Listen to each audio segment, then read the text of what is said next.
Ok, então acho que agora a gente já está gravando. Sejam bem-vindos, sejam bem-vindas, né, à nossa segunda aula síncrona, né? Continuando aqui o curso de Eletrônica 1. Veja, o nosso sistema que a gente está usando, né, a gente coloca as videoaulas disponíveis para vocês, estão sendo gravadas por mim e pelo professor Denis, né? Vocês têm aí essa semana para assistirem às aulas e para fazerem um questionário, né, no final dessa semana. E aí a gente vem aqui no encontro síncrono na semana seguinte, na primeira aula, que é a segunda-feira, para a gente tirar essas dúvidas, responder o questionário e aí já faz uma revisão de todo o conteúdo que a gente viu, né, na semana anterior. Então, hoje, né, segunda-feira, dia 7 de dezembro, a gente está começando a segunda semana, né, e aí nós vamos, primeiramente, apresentar as respostas do questionário que nós fizemos na semana passada, que vocês todos responderam, e, quer dizer, todos não, né? Teve 3 pessoas que não responderam, mas, enfim. E a maioria da turma respondeu, e que as respostas foram muito boas, como a gente consegue ver aqui nesse gráfico, e a gente vai também discutir o projeto da semana que vem. Isso é uma coisa importante, né? Porque essa disciplina, ela tem uma quantidade de carga horária prática, e essa quantidade de carga horária prática, né, ela precisa ser cumprida. No nosso caso, né, nós estamos agora na pandemia, então nós não podemos ter esses encontros em laboratório. A substituição que a gente está fazendo agora é por projetos, né, em que vocês vão aí ter uma série de requisitos de desenho e vocês vão criar um circuito que seja adequado para esses requisitos que a gente vai demandar de vocês. Então, hoje, no nosso encontro síncrono, nós vamos fazer essas duas coisas, tá? Então, se vocês tiverem dúvidas sobre as questões ou sobre o conteúdo, a gente, né, vai tirar essas dúvidas agora, nesse momento.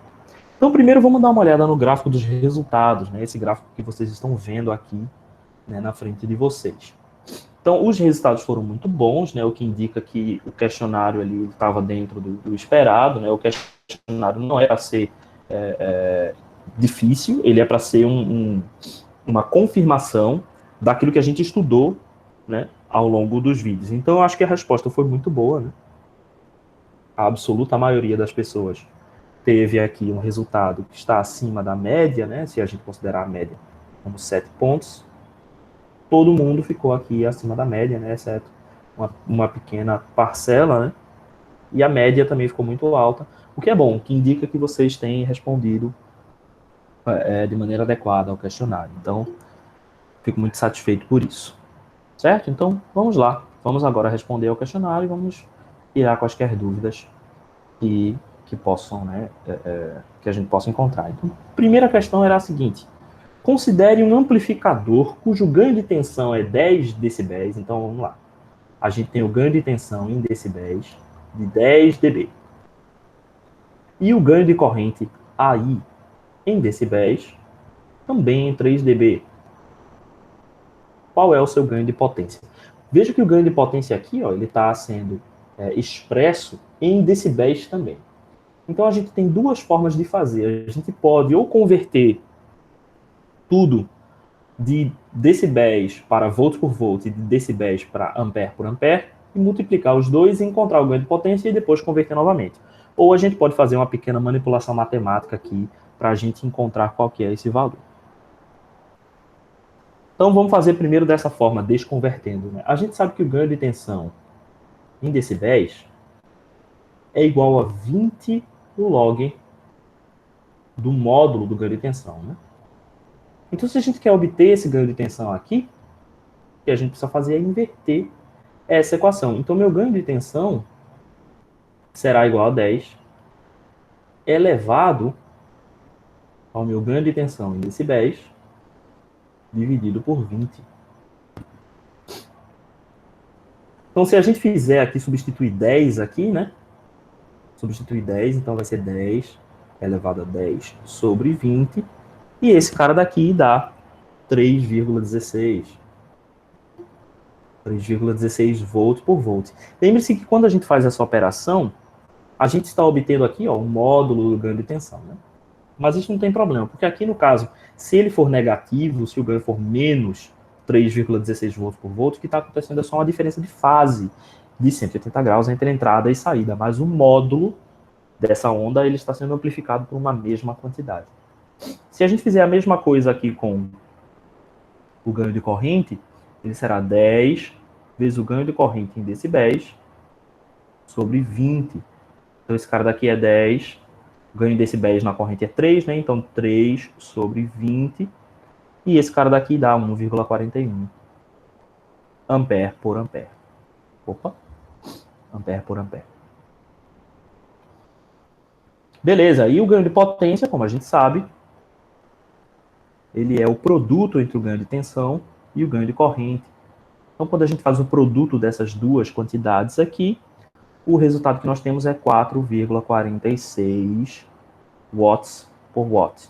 Ou seja, para cada watt na entrada, na saída a gente tem 4,46 vezes mais potência, certo? E aí, quando a gente converte para decibéis, o ganho em potência em decibéis, aqui para potência, não é 20 log, né? É 10 log do módulo de AP. Então, esse cara daqui vai ser 10 log de 4,46. Isso aqui é igual a 6,49 decibéis. Então, a alternativa correta aqui era a letra B. Ok? A outra forma que a gente tinha de resolver essa questão era fazendo o seguinte. O meu ganho de potência em decibéis, como a gente escreveu aqui em cima, é 10 log do módulo do ganho de potência. Então, a gente pode reescrever esse cara daqui como 10 log, como a gente sabe que o módulo, o ganho de potência é o produto dos dois ganhos, né? Então, AV vezes AI. Se a gente separa esse produto aqui, então 10 log de AV mais 10 log de AI. Só que, quem que é, né, o meu AV em decibéis? O meu ganho de tensão em decibéis é 20 vezes o log de AV. Como aqui eu tenho 10 log, eu posso dizer que meu ganho de potência em dB é igual a 20 sobre 2. Eu posso escrever assim, né? 20 sobre 2 log de AV. Mais 20 sobre 2, tudo bem eu escrever assim? Log do módulo do ganho de corrente. Aí. Então aqui a gente sabe que o módulo não, desculpa. O ganho de potência em decibéis vai ser a média entre o ganho de tensão em decibéis e o ganho de corrente em decibéis. Aí isso aqui é 13 sobre 2, que é 6,5. Que é o mesmo resultado, né? Aqui, quando a gente leva em consideração os arredondamentos, né? Porque isso aqui é um arredondamento, isso aqui também. E, bem, é esse o fato que faz sumir aqui esse 0,5 aqui. Ei, professor, esse segundo eu não entendi, não. Essa segunda forma que o senhor fez. Tá bom, vamos lá. Eu comecei aqui, certo? Ó, isso aqui é a definição do ganho de potência em decibéis, certo? O ganho de potência em decibéis é 10 log do ganho de potência, do módulo do ganho de potência, certo? Só que o ganho de potência é AV vezes AI, correto? Então eu substituí aqui. Só fiz substituir AP por AV vezes AI. Aí agora eu usei uma regra do logaritmo, né? O logaritmo do produto é igual à soma dos logaritmos. Então, se eu tenho o logaritmo de A vezes B, eu posso dizer que isso aqui é log de A mais log de B. Então, foi isso que foi feito aqui. Ó. Então, log de AV vezes AI vai ser log de AV V mais log de AI. O 10 que estava multiplicando, eu distribuí aqui para as duas parcelas. Certo? Pronto. Aí agora, só que o que acontece? 10 log de AV não é AV em decibéis. Certo? Porque AV é um ganho de tensão. Para ganho de tensão, é 20 log do módulo de AV. Então tá aqui, ó. Certo? Então, se eu quero estabelecer uma relação entre o ganho de potência em decibéis e o ganho de tensão em decibéis, em algum momento tem que aparecer 20 log no módulo de AV. E da mesma forma, 20 log no módulo de AI. Então, foi isso que eu fiz aqui. Eu posso escrever 10 como 20 sobre 2. certo? Então, agora apareceu uma parcela 20 log de módulo de AV e 20 log de módulo de AI. Esta quantidade aqui é AV em decibéis. E esta quantidade aqui é AI em decibéis.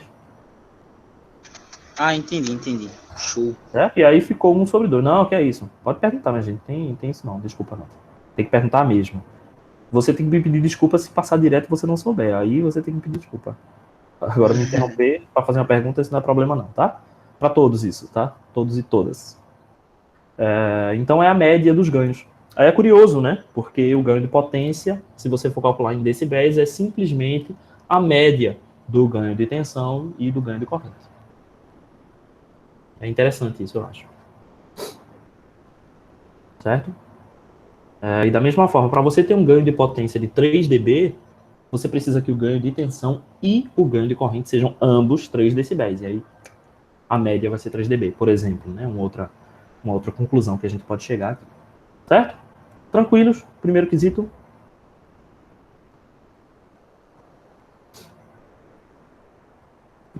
Então vamos lá. Segundo, considere um sinal de voz com largura de banda de 20 kHz. É normal que um sinal de voz tenha essa largura de banda de 20 kHz. 20K. Se esse sinal for modulado a uma frequência central de 100 MHz, qual é o fator de qualidade de um filtro capaz de corretamente selecionar esse sinal? Então a gente está aqui levando em consideração que nós vamos ter um certo sinal que tem uma largura de 20K. Então, essa largura aqui, ó, esse meu ΔF, eu vou considerar que ele tem 20K. Em algumas situações, a gente vai ter 40K aqui quando a gente modula as duas bandas, mas eu omiti essa informação, certo? Então, eu estou supondo que toda a largura aqui é 20. Aqui é o espectro de frequência, né? Peraí, deixa eu só corrigir aqui, isso.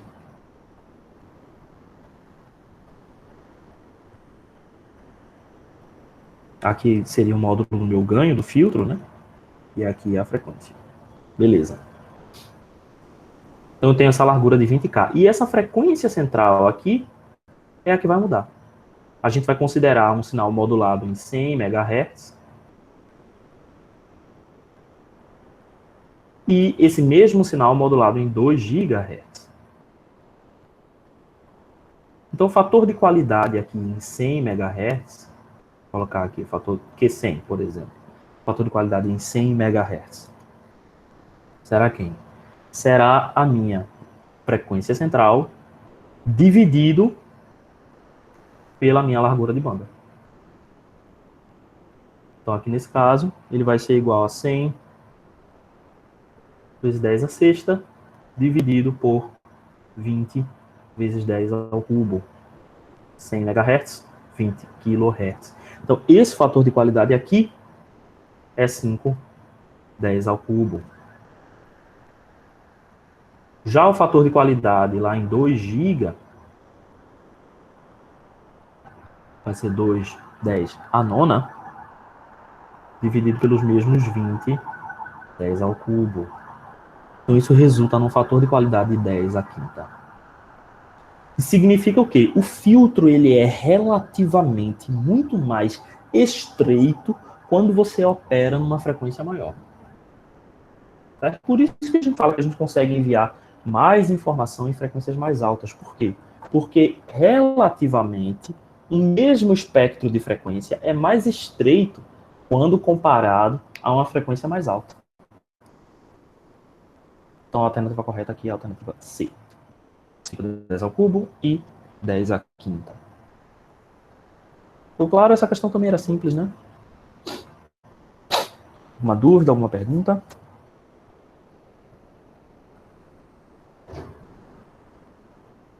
Se não, a gente pode continuar. Vamos lá. Terceira. Considere um amplificador com ganho de tensão 3 decibéis. Então, vamos lá. O ganho de tensão em decibéis é igual a 3 3 dB. Alimentado por um sinal de entrada de 10 milivolts de pico a pico. Isso aqui é importante, né? Então, VI, quem é VI, né? Se tem 10 milivolts de pico a pico, vamos lá, tá aqui uma onda, certo? Os 10 milivolts de pico a pico é essa distância aqui. 10 milivolts, de um pico ao outro pico. Então, a amplitude desse sinal aqui é 5 milivolts. Seno de ômega t milivolts. Então, essa é a forma de onda. A frequência aqui não vai importar para esse problema. Só a amplitude. E nem a fase. Então, a gente pode assumir que a fase é 0. Então, beleza, vamos lá. Opa, apareceu ali que eu não queria. Vamos lá. Ok. Então, tudo bem. Esse amplificador é utilizado para alimentar uma carga de 100 ohms. Então, a gente tem um amplificador, vou desenhar ele aqui. Esse amplificador de 3 decibéis. Na sua saída está conectada uma carga. E essa carga possui 100 ohms. 100 ohms. Beleza, então minha tensão de saída estará avaliada aqui, ó, sobre essa carga. E a minha corrente de saída flui por essa carga. Beleza. Ok. Se esse amplificador possui uma alimentação simples de 10 volts, então esse amplificador é alimentado aqui, ó, com uma alimentação simples de 10 volts. E a corrente de alimentação é de 100 microampere. Então, a corrente de alimentação, 100 microampere. A gente pode representar ele dessa forma. Qual é a sua eficiência? Então, vamos lá. Vamos colocar aqui o sinal de entrada, né? O sinal de entrada está aqui, VI. Beleza. Isso é suficiente para a gente caracterizar esse sinal, né? Então, primeiro de tudo, como é que a gente vai obter a eficiência aqui? A eficiência é a potência de saída sobre a potência CC. Essa potência CC aqui é a potência enviada pela fonte de alimentação, né, que a gente colocou aqui. Então, essa é a mais fácil de calcular. A potência de saída a gente vai obter também, mas então, como é mais fácil, vamos primeiro pegar logo a potência CC. Esse CC aqui é de corrente contínua. Então, como a gente está lidando aqui com valores contínuos de tensão e corrente, então ele vai ser simplesmente V vezes I. Então, V é 10 volts, vezes a corrente, que é 100, vezes 10 a menos 6, né, microampere. Beleza. Então, a potência na corrente contínua é esse produto aqui que vai dar 1 miliwatt.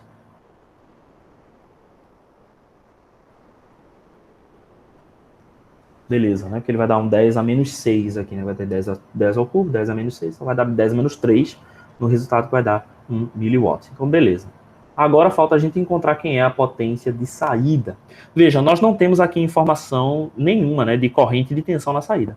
Mas nós temos a tensão de entrada e temos o ganho de tensão. Então vai ser mais simples para a gente encontrar a tensão na saída. Porque a gente já tem esse ganho de tensão aqui. Beleza. Com a tensão e o valor da resistência, a gente pode ou obter a corrente, ou então fazer V ao quadrado sobre R, né, que é mais fácil, já que a gente já tem diretamente aí o valor da resistência. Então, vamos lá. Quem é que vai ser aqui a tensão de saída, né? A minha tensão de saída é igual à minha tensão de entrada multiplicada por um certo ganho de tensão. Esse ganho de tensão aqui não é em decibéis. Aqui é um ganho de tensão em volt por volt, certo? Então, esse ganho de tensão aqui, eu posso dizer que é 10 vezes A dB, né? Quer dizer, elevado, esse cara daqui, elevado ao ganho em decibéis, dividido por 20, como a gente converteu lá anteriormente, né? Isso aqui não é igual, isso aqui é 1 vezes. VI vezes isso aqui. Certo? Então, a tensão de saída é igual a VI é 5 seno de ômega t, a gente está desconsiderando aqui a fase, multiplicado por esse valor aqui, que é 1,41, né, como a gente calculou antes. Então, 1,41. esse vai ser o sinal de saída. Só que para a gente calcular a potência, a gente precisa dessa tensão aqui em RMS, né? Essa tensão aqui em valor eficaz. Então, a tensão de saída RMS vai ser a amplitude dessa onda aqui dividido por raiz de 2. Então, vai ser 5. Professor, Oi.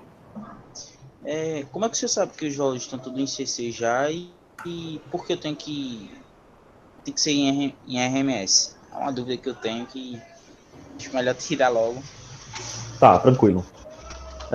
Deixa eu só chegar nesse final aqui, e aí eu comento sobre a diferença entre o CC e o RMS. Tá bom? Pode ser? Esse cara daqui vai dar 4,98 milivolts, né? Isso aqui está em milivolts. Que é aproximadamente 5, porque 1,41, né? É aproximadamente a raiz de 2 aqui. Certo? Então, a minha potência na saída vai ser calculada por V ao quadrado sobre R.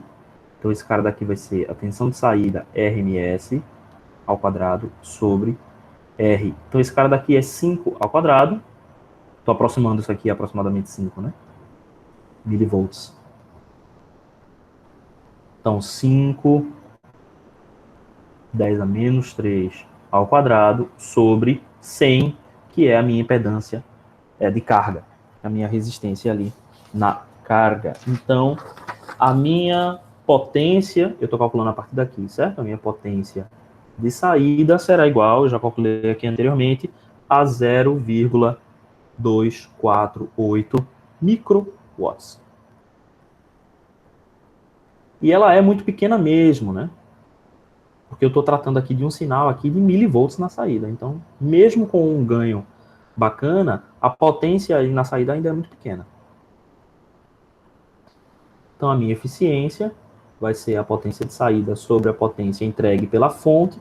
Esse cara daqui é 0,248 10 a menos 6 watts sobre 10 a menos 3 watts. E, no final das contas, a minha eficiência é 2,48 vezes 10 a menos 4. Eficiência é mais um valor aqui adimensional. Então, resposta letra C novamente. Vamos lá, vamos discutir essa questão aí da diferença entre potência, né, e potência em valores CC e em valores RMS. Vamos lá. A potência instantânea, ela é definida como V vezes I. Ok? Beleza. O que a gente está querendo aqui é a potência média dos sinais, certo? A gente está interessado na potência média ao longo do tempo. Quando a gente trata de um sinal CC, vamos imaginar que eu tenho uma tensão CC, portanto, ela vai provocar corrente CC. Então, vamos imaginar que esse aqui é um gráfico de tensão e corrente. Deixa eu colocar aqui a tensão em uma outra cor. Caramba, essa borracha não está fazendo o que eu quero hoje. A borracha não está na cara. Vamos lá. Totalmente. Vamos lá. Aí eu faço a cor errada. Vamos lá. Eu vou colocar aqui no mesmo gráfico tensão. Eu vou botar a tensão em verde.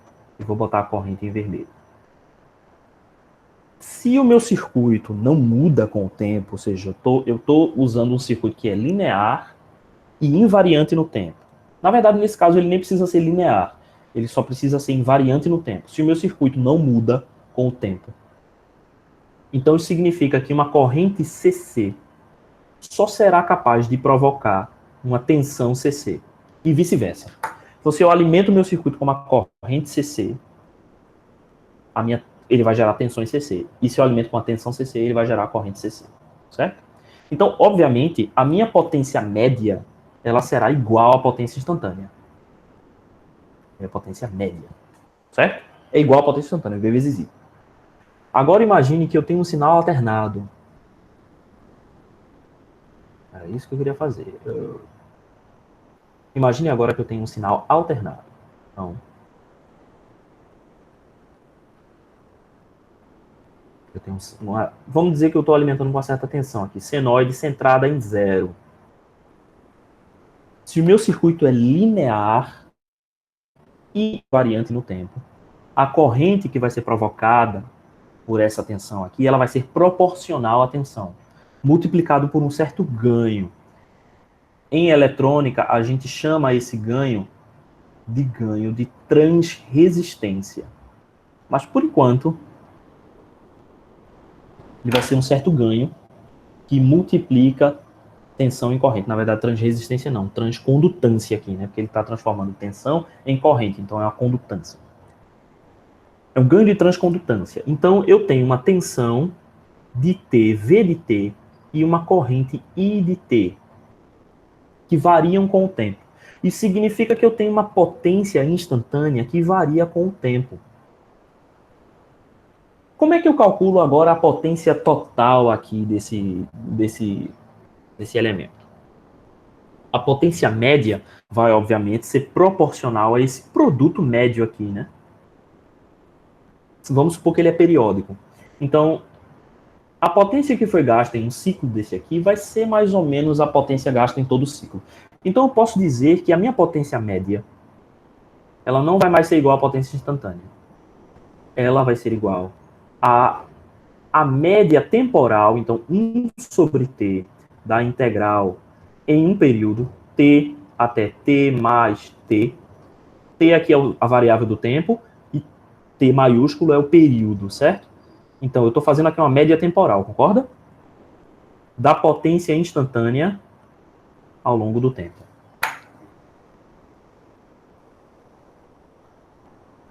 Certo?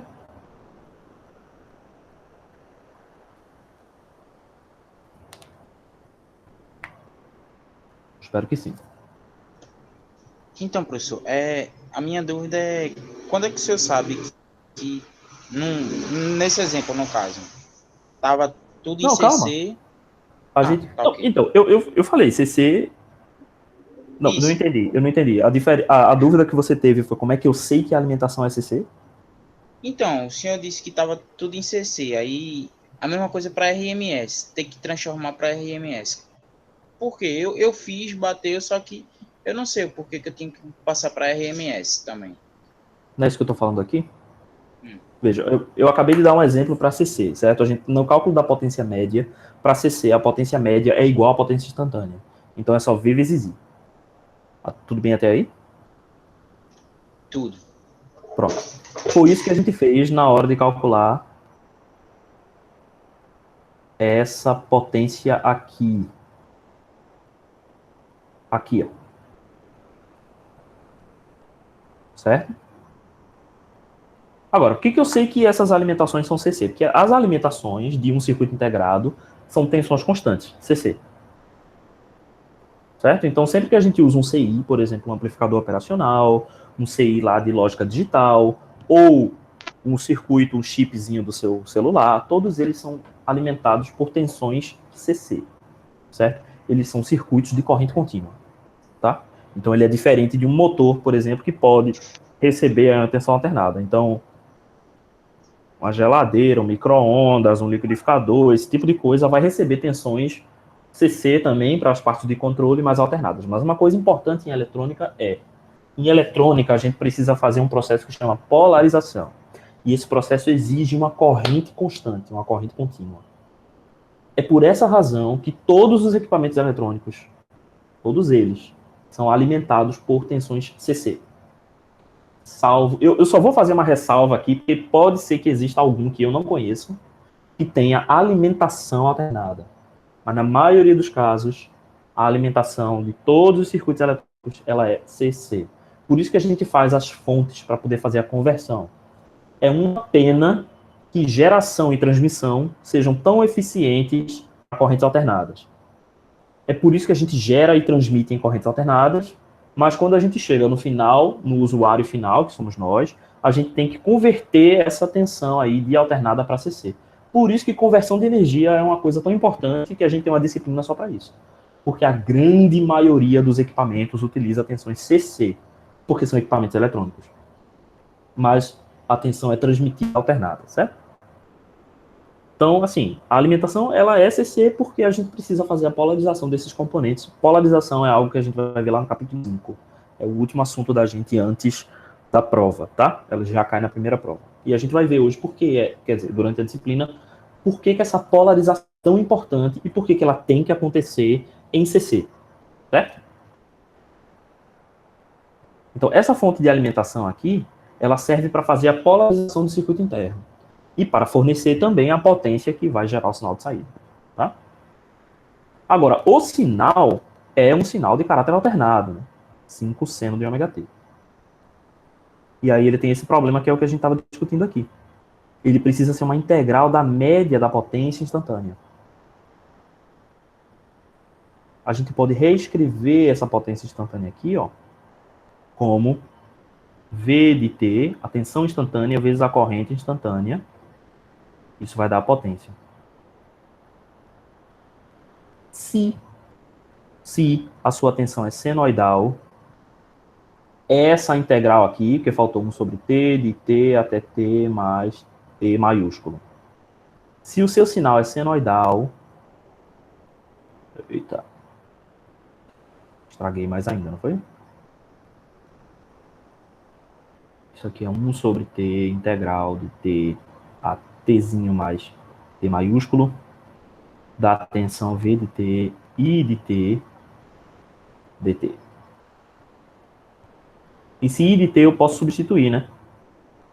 Eu posso dizer que ele é V de t sobre R. RL é a minha resistência de carga, certo? Então é a integral de V de t ao quadrado ao longo de um período. Se V de t é senoidal, e somente se, então essa potência aqui vai ser igual a amplitude dessa onda, vai ser igual à amplitude da onda V de t ao quadrado sobre raiz de 2 vezes 1 sobre R. Desculpe, V ao quadrado sobre raiz de 2 não, V sobre raiz de 2, normal. Nada a ver, é V sobre 2, tudo isso ao quadrado sobre R. Sorry, esse cara daqui. A gente chama esse argumento aqui de VRMS. Esse argumento interno. Aí é isso que a gente chama de valor eficaz. Por que a gente chama de valor eficaz? Porque ele se comporta numericamente igual a uma fonte CC. Então, imagine que eu tivesse aqui uma fonte CC, cujo valor fosse VRMS. Se essa fonte CC tivesse o valor VRMS, tanto VRMS quanto V de t produziriam a mesma potência média. Aí por isso a gente dá o nome de valor eficaz. E esse valor eficaz é a amplitude do sinal sobre raiz de 2, serve somente para ondas senoidais puras. Se a sua onda senoidal não é pura, você tem que fazer essa integral aqui, ó. Ou se for qualquer outra onda, onda quadrada, enfim, o que for. Certo? No caso, então, sempre que for uma senoide, sei lá, um cosseno, um seno, aí eu tenho que utilizar tanto a tensão como a corrente em RMS, não é isso? Para cálculo de potência, tá? Para cálculo de potência. Para cálculo de potência. Se eu te pedir assim, dado esse sinal de entrada, qual é o sinal de saída, você não precisa do RMS. Agora, para cálculo de potência, você precisa substituir o valor da tensão instantânea pela tensão RMS. É para isso que ela serve, para facilitar o cálculo de potências em sistemas alternados. Entendi. Uma coisa extremamente importante também, se a sua onda estiver deslocada, você pode calcular a potência por superposição. Ou seja, se a sua onda de entrada for, por exemplo, eu estou ficando sem espaço aqui. Deixa eu escrever aqui. Se a sua onda de entrada for, por exemplo, VI de t igual a uma certa tensão, seno de ômega t, mais um certo offset, um valor CC aqui, um valor constante, você pode usar superposição para calcular a potência devido a esse componente, e aqui você vai calcular em RMS, e a potência devido a esse componente, que é CC. Então, você pode usar superposição nesse caso. Tá? Entendi, professor. Valeu. Novamente, todo mundo deve lembrar que o teorema da superposição, ele só funciona para sistemas lineares, tá? Isso é uma coisa geral, tá? A superposição exige linearidade nos sistemas. Responder essa questão foi tanta coisa. Acho que sim, né? Respondi, beleza. Todo mundo entendeu, a gente pode seguir. O momento é agora.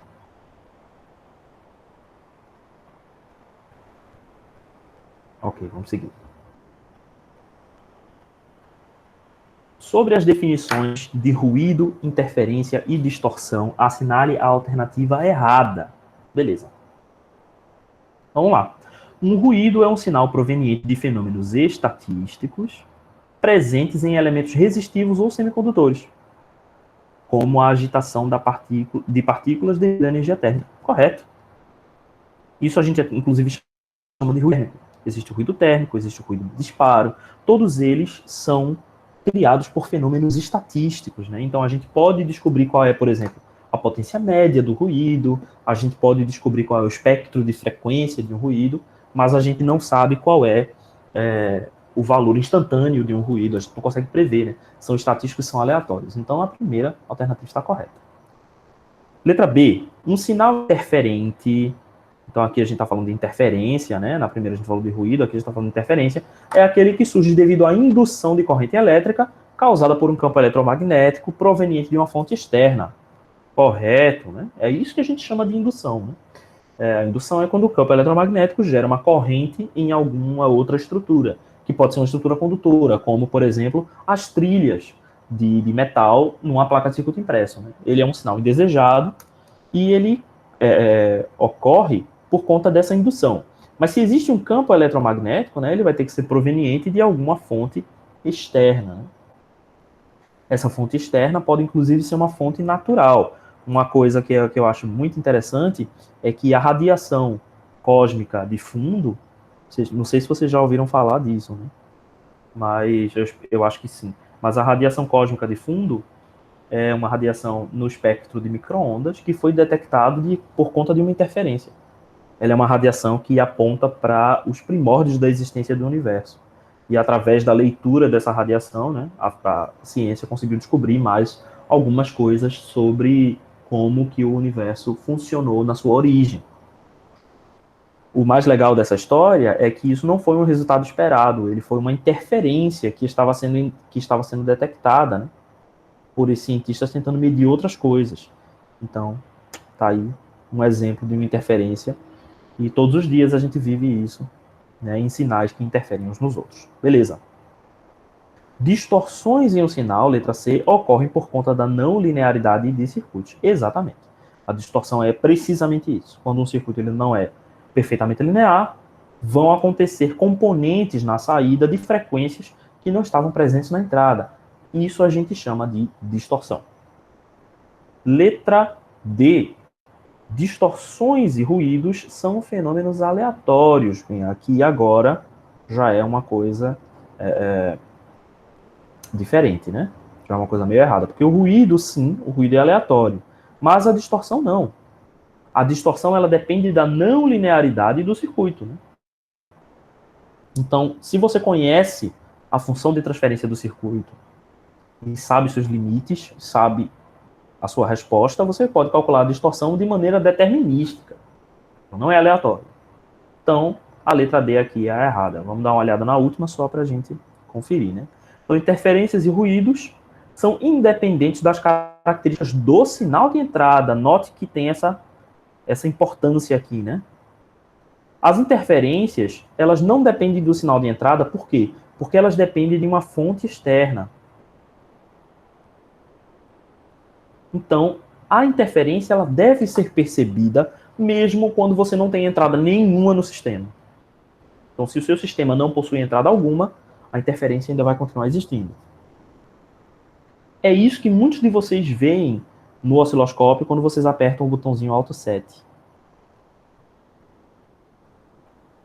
Às vezes você aperta o botão Alt 7 e não tem nada na sua ponta de prova, e aí o osciloscópio digital encontra a onda em 60 Hz, e é obviamente uma interferência da rede elétrica, e coloca o seu gatilho naquela onda. Aí você passa a ver um sinal bonitinho em 60 Hz, não sabe o que está medindo, faz a sua prova e depois vai lá falar, professor, meu osciloscópio não está mudando, porque você trigou no sinal errado. Né? Aquilo ali é um exemplo de interferência que vem de uma fonte externa, que nesse caso aqui é a própria rede elétrica. E o ruído, ele também é independente do sinal de entrada porque ele é estatístico e aleatório. Eita, estatístico e aleatório. Então essa última alternativa também está correta. Certo? Alguma dúvida? Acho que não, então vamos seguir. Beleza. Quinta questão. Considere um amplificador que consegue amplificar a potência de um sinal de 1 mW para 5 mW. Então, vamos lá. Está aqui esse amplificador. Essa questão era bem direta, né? Então, o meu sinal tem na entrada 1 mW de potência.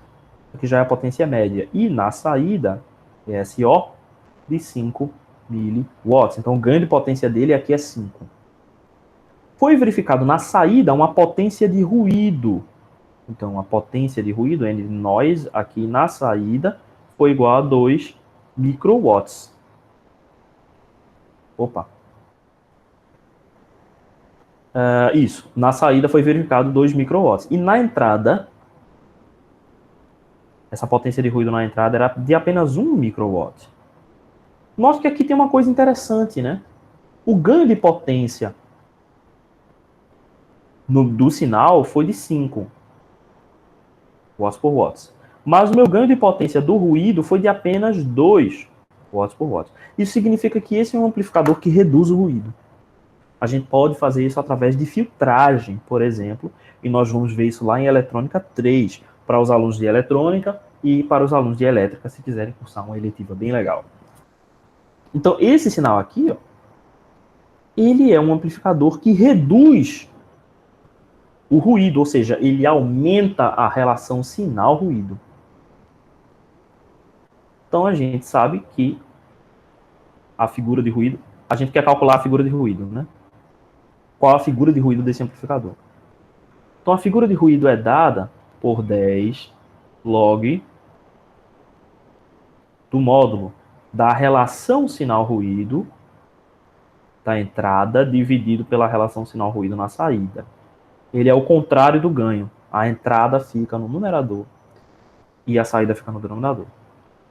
Então aqui é só a gente substituir. Esse cara daqui é 10 log. A relação sinal-ruído na entrada, quem é? Relação sinal-ruído é sinal dividido pelo ruído. Então, 1 miliwatt dividido por 1 microwatt.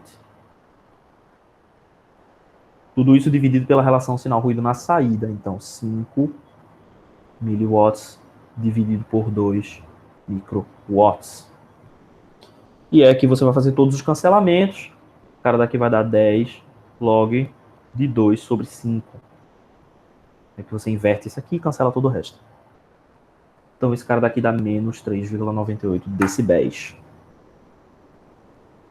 E aí agora faz mais sentido por que a gente inverte essas relações aqui, né? Porque se o meu amplificador está reduzindo o ruído, eu quero que a minha figura de mérito tenha um valor negativo, para que isso seja intuitivo, certo? Então, quando você vê um amplificador, por exemplo, a figura de ruído dele é 3,98 decibéis, isso significa que o seu ruído está sendo acrescentado 3,98 decibéis além da potência que foi acrescentada no seu sinal. Ou seja, a sua relação de sinal-ruído ela é menor na saída. Ficou claro?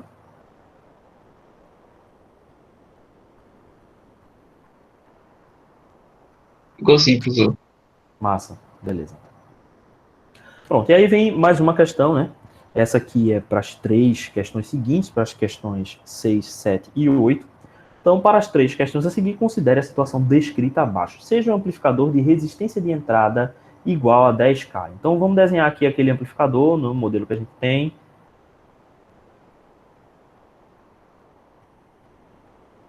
O modelo era assim, né? Esse cara daqui era a resistência de entrada. Esse cara daqui é AV vezes a tensão de entrada. E a resistência de saída fica em série com essa tensão aqui na configuração de Venan. Esse é o nosso modelo de amplificador. Modelo genérico, certo? Então, quais são os dados aqui, né? A resistência de entrada é 10K. Então, 10K. O ganho em malha aberta é de 5 volts por volt. Então, o ganho em malha aberta está aqui, 5 vezes VI. E a resistência de saída é de 50 ohms. Então, 50 ohms. Eu posso escrever assim também, 50R. Usado para alimentar uma carga de 100 ohms. Então, eu vou aqui colocar uma carga de 100 ohms. E a minha tensão de saída vai ser essa tensão aqui sobre essa carga na saída. A corrente de saída vai ser também aqui a corrente sobre a carga. Se esse amplificador é alimentado por uma tensão de entrada 10 seno de ômega t, obtenha. Né? Então, vamos colocar aqui a fonte na entrada. 10 seno de ômega t. A frequência que, novamente, não vai importar para os nossos cálculos. Então, obtenha. Questão 6, né? Obtenha a corrente de entrada do circuito. Então, a corrente de entrada aqui ela é obtida diretamente fazendo aqui a lei de Ohm, certo? Então, 10 seno de ômega t dividido por 10K, isso aqui vai ser igual a 1 seno de ômega t miliampere. Essa corrente aqui, né? Beleza. Aí agora vem as que são um pouquinho mais chatinhas, né? Sobre a situação acima, obtenha a tensão de saída. Então, vamos ver lá. A tensão de saída está aqui, certo? Eu posso fazer uma lei das tensões de Kirchhoff nesse laço aqui. Então, eu vou fazer uma lei das tensões de Kirchhoff aqui. Então, quem é a minha equação? A minha tensão de saída vai ser igual a V vezes VI menos RO vezes IO.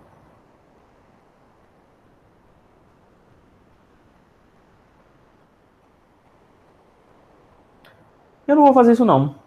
Eu vou fazer por divisão de tensão aqui. Certo? Como é que funciona a minha divisão de tensão? A minha tensão de saída aqui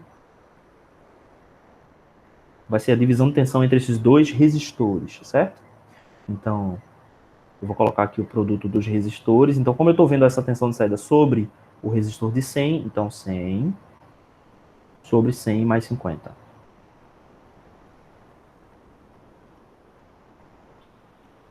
E aqui vai ser minha tensão de entrada, que é AV vezes VI.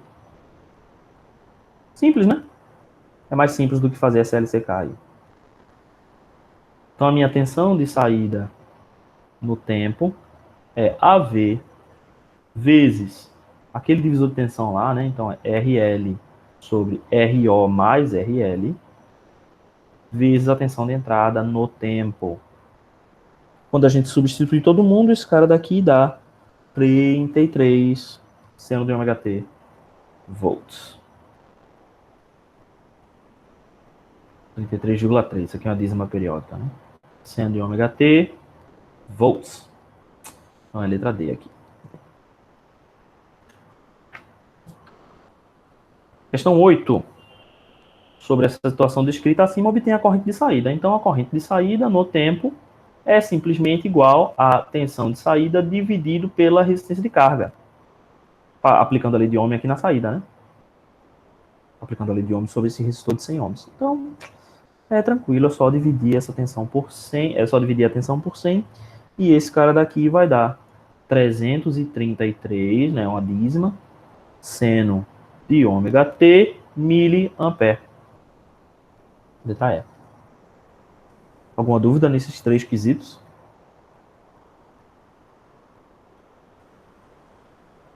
Não, professor, tudo certo. A bronca é só nessa nona agora. Agora que chegou, né? Agora o bicho pegou. Então, vamos lá. Beleza, nona. Considere que um amplificador possui a função de transferência descrita aqui abaixo. Vamos lá. Então, o que acontece? Vamos dar uma olhada primeiro nessa função de transferência. Aqui a gente tem um termo linear, certo? Então, a tensão de saída é 5 vezes a tensão de entrada. Beleza. Então, o ganho desse amplificador aqui é 5. Ponto final. Só que existe uma segunda parte aqui, uma não linearidade. Existe uma componente aí quadrática. A gente pode interpretar esse cara daqui como uma série de Taylor centrada num ponto específico. E eu estou pegando uma certa função não linear VO de VI, VO que depende de VI, né? Ou seja, Y de X, entrada e saída, e estou desenvolvendo a série de Taylor em torno de um certo ponto qualquer. E esses são meus dois primeiros termos da série de Taylor, por exemplo. É assim que a gente faz para representar uma função não linear de uma forma linear. A gente vai considerar que o ganho é esse primeiro termo aqui da série de Taylor, e os outros termos da série de Taylor a gente vai chamar de distorções. Então vamos lá. A gente colocou na entrada um sinal senoidal puro 10 cosseno de ômega t, 10 volts. Qual é a distorção harmônica de segundo grau obtida na saída? Então a gente sabe que a distorção harmônica de segundo grau vai ser igual à minha amplitude da onda de segundo grau sobre a amplitude da onda do primeiro grau. Então eu espero na saída encontrar alguma coisa desse tipo aqui. Vai ter alguma coisa CC, mais uma certa amplitude de primeiro grau, seno de ômega t. Eu espero que esse cara daqui seja mais ou menos 5 vezes a tensão de entrada, né? Porque, enfim, na verdade vai ser exatamente 5 vezes a tensão de entrada, porque é exatamente isso daqui, mais um certo A2 seno de 2 ômega t, né? Essa é a segunda frequência, e aqui é minha função A2. Aqui no caso, como é cosseno, vai ser tudo cosseno. Então vamos lá. Primeira coisa que a gente vai fazer é substituir 10 cosseno de ômega t nessa função. Então, minha tensão de saída, deixa eu pegar o preto, vai ser igual a 5 vezes VI, né? Então aqui a gente já pode colocar 50 cosseno de ômega t mais 0,01 VI ao quadrado, né? Então, vezes 100, é o 10 ao quadrado, cosseno ao quadrado de ômega t. Então, aqui, eu já vou cancelar centésimo com 100. E eu posso aqui fazer uma substituição, em que eu sei que o cosseno ao quadrado de ômega t é igual a 1 sobre 2 mais cosseno de 2 ômega t sobre 2. Essa é uma transformação aqui trigonométrica clássica. Então, fazendo essa substituição, eu sei que a minha tensão de saída vai ser igual a um termo CC, 1 sobre 2, mais 50 cosseno de ômega t, mais 1 sobre 2, ou eu posso dizer aqui 0,5,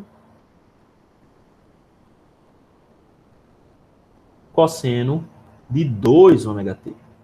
Então, se eu observo o espectro de frequência desse sinal, como é que vai ser o espectro de frequência desse sinal? Na minha frequência ômega, eu tenho um pulso, né? E esse impulso possui amplitude 50. Já na frequência 2 ômega, eu tenho um impulso muito menor, cuja amplitude é 0,5. Esse aqui seria, no caso, a transformada de Fourier do sinal de entrada. E aqui é a frequência. Beleza? Então é tranquilo. E agora é só calcular pela razão de entre um e outro, né?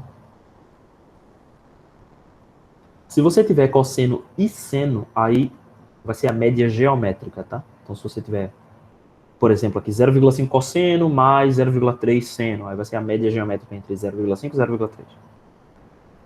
Para a gente encontrar esse termo. Então, minha distorção harmônica de segundo grau vai ser igual a 0,5 sobre 50.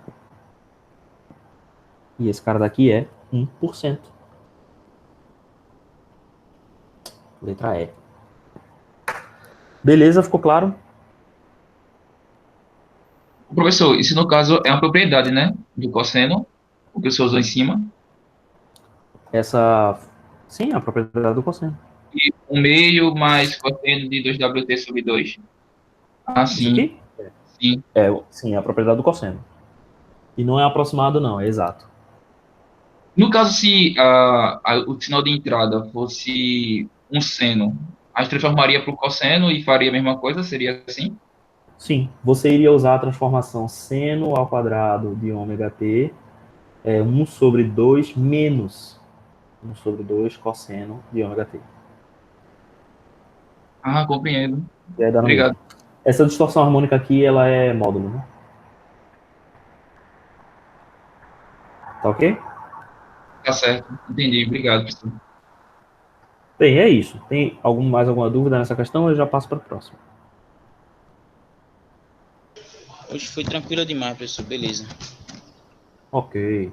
Mas eu acho que a maioria de vocês conseguiu fazer, porque, né? Enfim, deu certo em geral. Ok, essa era a questão mais interessante. Ou sejam dois amplificadores ligados em série. O primeiro amplificador possui resistência de entrada de 50 ohms. Então vamos colocar aqui em cima desse. Bem, são dois amplificadores ligados em série, certo? Então dá para a gente identificar aqui, pelo aquele modelo que a gente viu anteriormente, a gente consegue aqui identificar onde é que estão esses amplificadores. Então o primeiro amplificador, ele está aqui, ó. Resistência de entrada, ganho de tensão e recém-saída. O segundo amplificador está aqui, resistência de entrada, ganho de tensão e recém-saída. Eu estou ligando os dois em série, então estou ligando a saída de um na entrada do outro. E aí botei uma fonte de alimentação na entrada e a carga na saída. Acabou. Deixa eu tirar tudo porque a gente vai ter que escrever aqui em cima. Então vamos lá. O primeiro amplificador possui resistência de entrada de 50 ohms, ganho em malha aberta de 10 e resistência de saída de 100. Aqui eu vou chamar a tensão de entrada do primeiro amplificador de V1 e a tensão de entrada do segundo amplificador de V2, porque aí a gente diferencia essas tensões, tá? Beleza. O segundo amplificador possui resistência de entrada de 1K, ganho em malha aberta de 5, e aqui vai ser 5V2, né, já que V2 é a tensão de entrada do segundo amplificador, e resistência de saída muito pequena, de 10 ohms. Se na saída do segundo amplificador é conectada uma carga de 10K, então minha carga na saída é de 10K, qual é o ganho total? Tensão de saída dividido por tensão de entrada. Então vamos resolver isso aqui. Eu tenho que parar de gesticular, que eu estou gesticulando na frente do meu rosto. Vamos lá. Onde é que vai estar a tensão de saída, né? Como sempre, a tensão de saída estará sobre a carga. A tensão de saída total, né? Vai ser também, obviamente, a tensão de saída do segundo amplificador. E a minha tensão de entrada é igual a V1, né? Porque as duas estão conectadas aqui, uma na entrada da outra. Então, V1 aqui vai ser igual à minha tensão de entrada. Eu até coloquei aqui o nome VI na própria figura. Então, como é que a gente vai fazer? Veja, a gente quer encontrar o ganho total de tensão, que vai ser tensão de saída sobre tensão de entrada, as amplitudes aqui. Certo?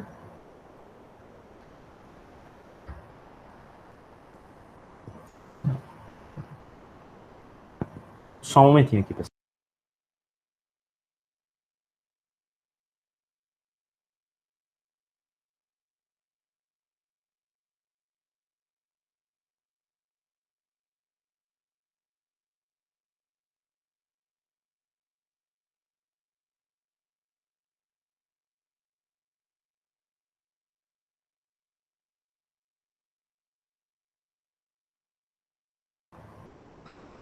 Ok, voltamos.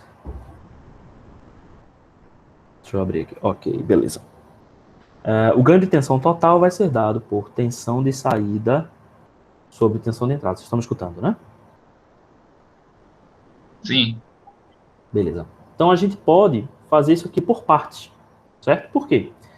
Veja que nessa segunda malha aqui, vocês conseguem ver meu mouse? Sim, professor, dá para ver. Tá. Então nessa segunda malha, a gente tem aqui dois resistores, né?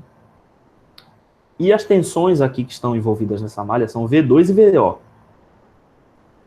Então eu tenho uma relação aqui rápida entre VO e V2. Beleza.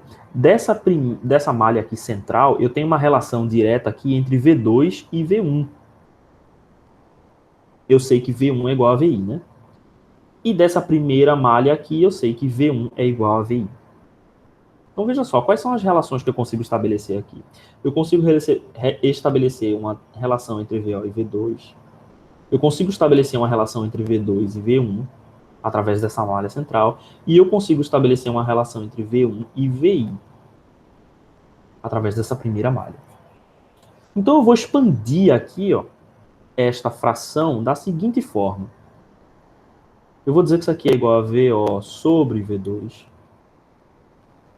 vezes V2 sobre V1, V1 sobre VI. Tudo bem até aqui? Essa é uma sacada inteligente, que é simples, né? Ela é muito simples, mas ela ajuda a gente a interpretar qual é a maneira, descobrir qual é a maneira que a gente vai pensar o cálculo do ganho do circuito. Então, em vez de a gente lançar todas as equações, fazer LCK em todo lugar, fazer lei das correntes, lei das tensões e sair tentando fazer do método que a gente conseguir com 4 variáveis, a gente divide por partes. Em eletrônica, na maioria das vezes, isso vai funcionar muito bem no cálculo dos ganhos dos circuitos. Porque agora eu não preciso encontrar o ganho todo. Eu posso encontrar o ganho das partes. E o ganho das partes vai me ajudar a encontrar o ganho todo fazendo essa multiplicação. E aqui dá para entender que ela é numericamente equivalente, né? Porque se eu cancelar V2 com V2, V1 com V1, sobra no final VO sobre VI. Então isso aqui tem mais a ver com a estratégia que a gente vai usar para calcular o ganho do que com a dificuldade, né? É um paradigma novo aqui para o cálculo desse tipo de circuito que tem os seus ganhos organizadinhos, né? Que não é uma coisa emaranhada. Ele tem um amplificador e insere um outro amplificador. A gente vai ver lá no curso de Eletrônica 2 que quando a gente vai criar o amplificador operacional é exatamente assim que a gente faz. A gente pega um amplificador e coloca em sequência do outro e assim vai. Ok, vamos lá. Relação entre VO e V2. A gente pode aqui novamente fazer uma divisão de tensão, né? Então veja só, a tensão de entrada vai ser a V2 e a tensão de saída vai ser o próprio VO. Então a primeira relação que eu posso dizer é que VO é igual à tensão de entrada, que é a V. Eu vou colocar aqui um AV2, que é o ganho de tensão 2, né? Vezes V2. E isso aqui multiplica o meu fator lá do meu divisor de tensão. Então meu divisor de tensão está aqui entre RO e RL. Então esse cara daqui é RL, né? RO mais RL. Portanto, VO sobre V2, que é o meu primeiro fator aqui, ó, dessa multiplicação, é igual a AV2 vezes essa divisão aqui, RL sobre RO mais RL. Todo mundo entendeu até aqui? Então esse aqui é minha primeira substituição que eu vou fazer ali naquela equação. Então, eu vou fazer exatamente o mesmo procedimento nesse circuito aqui interno. Vocês estão vendo que esse circuito é exatamente igual, né? A única diferença agora é que eu tenho outros valores. Então aqui, eu vou chamar esse RO aqui de RO2, tá? Só para especificar que ele é a resistência de saída do segundo amplificador. Então aqui eu vou fazer agora a relação entre V2 e V1. Então, V2 é a tensão de saída do primeiro amplificador. Ela vai ser igual a V1 vezes V1. Essa é a tensão dessa fonte aqui, ó, AV1 vezes V1, vezes o divisor de tensão. Então, esse divisor de tensão vai ser, quem que é a resistência lá na saída? Vamos ver. A resistência na saída é esse RI, só que essa é a resistência de entrada do segundo amplificador, né? Então, a gente vai chamar ela de RI2, resistência de entrada do segundo amplificador, sobre a resistência de saída do primeiro amplificador mais a resistência de saída do segundo amplificador. Então, olha lá. Esse RO aqui é a resistência de saída do amplificador 1, certo? Então, RO1, RI2. Beleza. Então, da mesma forma, eu obtenho aqui que V2 sobre V1, é a nossa segunda componente aqui, vai ser igual a AV1 vezes RI2, RO1 mais RI2. Essa é a minha segunda, o segundo fator ali que eu vou multiplicar. Então, e agora, bem, no final eles são iguais, né? A terceira é VI igual a V1.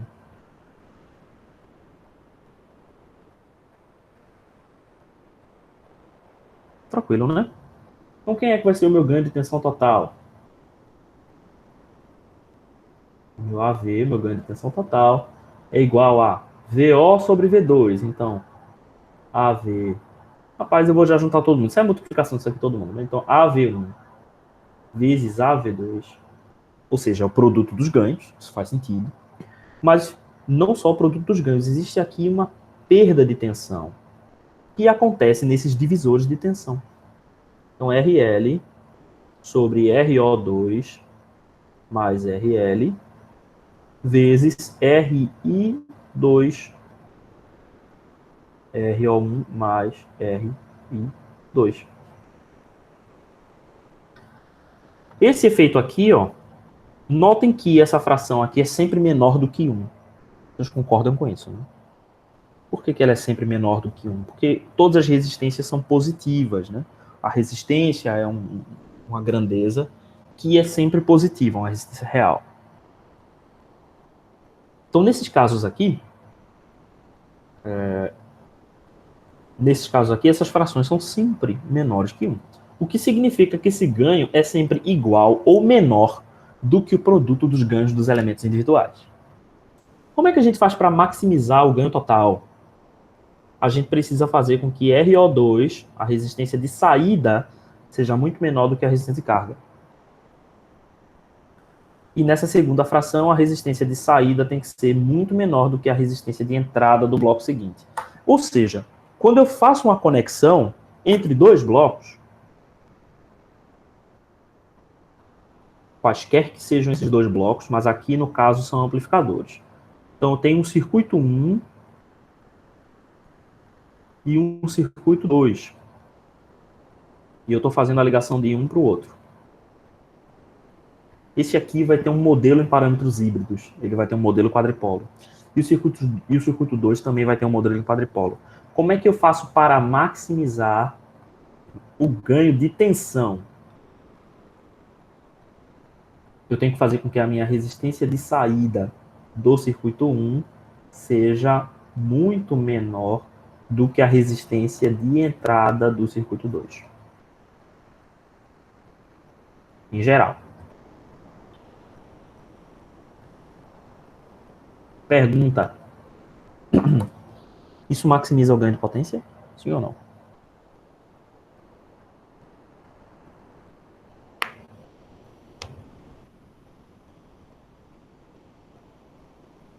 Maximiza, pessoal. Quer dizer, não. Não. Porque no 2 tá maior do que no 1 a resistência, então diminui, né? Não maximiza, por quê? Porque quando a resistência RI2 é muito alta, a corrente passa a ser muito baixa. O ganho de potência máximo acontece quando as duas resistências são iguais. E vocês já viram isso lá em circuitos 1. Se não me engano, eu chamava de teorema de máxima transferência de potência. Não era? Estão lembrados?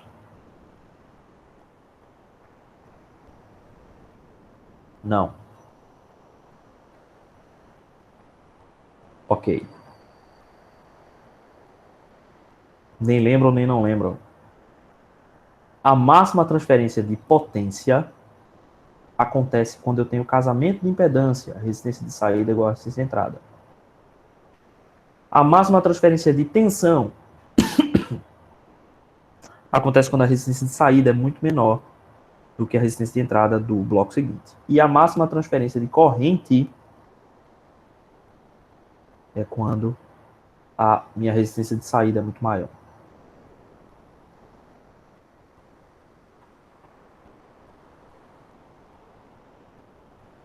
Tudo bem até aí? Sim. Massa, beleza. Lembraram, não foi? Lembraram. Tinha esquecido.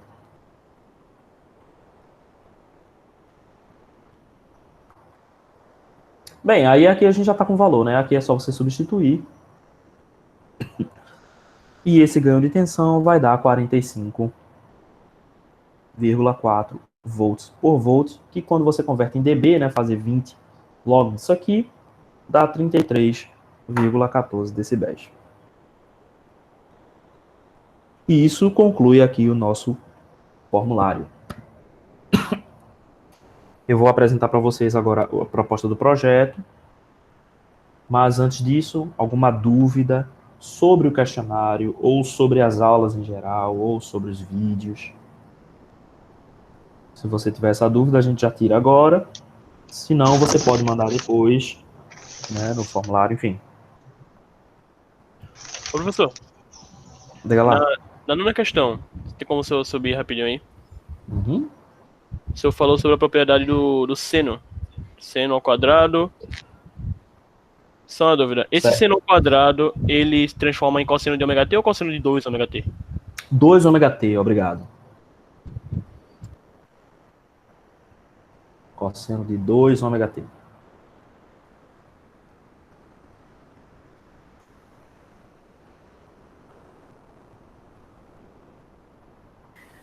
Professor, nessa última questão, Uhum. se eu tivesse feito o cálculo do começo assim, tipo, daria errado ou sequencialmente tinha que ser do final, ou dividir nessas duas partes e tal? Você está perguntando se eu mudasse a ordem aqui do cálculo, se ia dar errado? Sim, Não, não ia. ia ficar do mesmo jeito, né? É um produto, né? Então, Não, desse não. Tipo, se eu resolvesse assim. Porque eu pensei em resolver assim. Eu tinha o sinal do. Eu começava do primeiro, desses dois certo. quadradinhos aí. Então. Aí eu descobria quem era a nova tensão para calcular o segundo circuito. Aí essa nova tensão já não era mais com ganho de 5. Porque ele. Eu não sei como explicar, mas assim, o valor mudava. Só que no meu esquema, essa nova tensão serviria para o segundo circuito. Aí eu calculei como se fosse só um amplificador mesmo, mas eu tinha descoberto a tensão de saída do primeiro circuito e usaria como se fosse a tensão de entrada do segundo. você ia multiplicando tudo, né? Então você ia pegar VI e colocar aqui, multiplicou por 10, aí você sabe qual é esse valor. Aí aqui você faz um divisor de tensão, encontra V2, aí pega V2 e substitui aqui. Não é isso? Uhum. Dá no mesmo. É. Veja, esse é só um método mais intuitivo, assim, porque esse aqui fica complexo rápido. Então, quando a gente começa a alinhar circuitos que, por exemplo, começam a ter transistores, outros circuitos que não são tão simples, vale a pena a gente fazer essa divisão. Essa divisão aqui só vale a pena quando a gente tem setores separados. Quando a gente consegue separar claramente. Daqui até aqui a gente tem uma relação fixa, fácil, entre duas tensões. Daqui até aqui a gente tem uma relação fixa e fácil entre duas tensões. Aí vale a pena a gente separar. Se não, aí não vale a pena. Aí a gente usa os métodos tradicionais lá de circuitos, né? Mas sim, tem que funcionar também. Inclusive, se você fizer as LCKs e gerar aquele sistema de equações e fazer por determinante, tem que dar igual, tá? Tem que dar igual. Também funciona se você fizer com fasores, aquele método lá de circuitos 2, né? Porque aqui é um circuito extremamente simples, não tem por que você usar fasores aqui. Mas poderia ser usado também fasores, né? Especialmente se você tiver circuitos capacitivos, então aí funciona, né? Porque a gente transforma o circuito na série de Fourier e utiliza fasores. Então, todos os métodos de resolução servem, tá? Isso aqui é só mais uma forma da gente pensar em como resolver. Mas ele pode ser resolvido da outra forma e tem que dar o mesmo resultado, tá? E tá tão certo quanto. Não é melhor nem pior. Ok?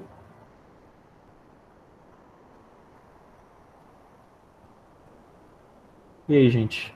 Mais alguma dúvida? Qualquer coisa vocês podem sempre mandar no grupo do WhatsApp. Podem também enviar lá no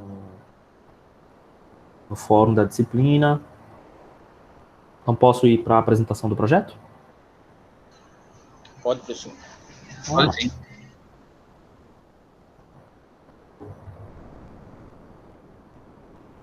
Vou descartar isso aqui. Vamos lá.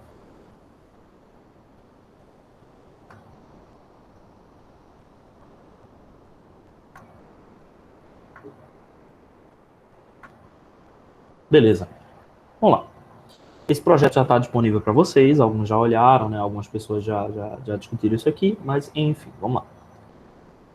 Esse é um projeto de simulação, tá? A gente, por enquanto, não está podendo ir para o laboratório. Nós temos um interesse em ir para o laboratório, talvez, possivelmente, muito hipoteticamente, no final de janeiro. Se isso acontecer, como a gente falou com vocês, vai ser absolutamente voluntário, não vai ser para nota, vai ser só para as alunas e alunos que quiserem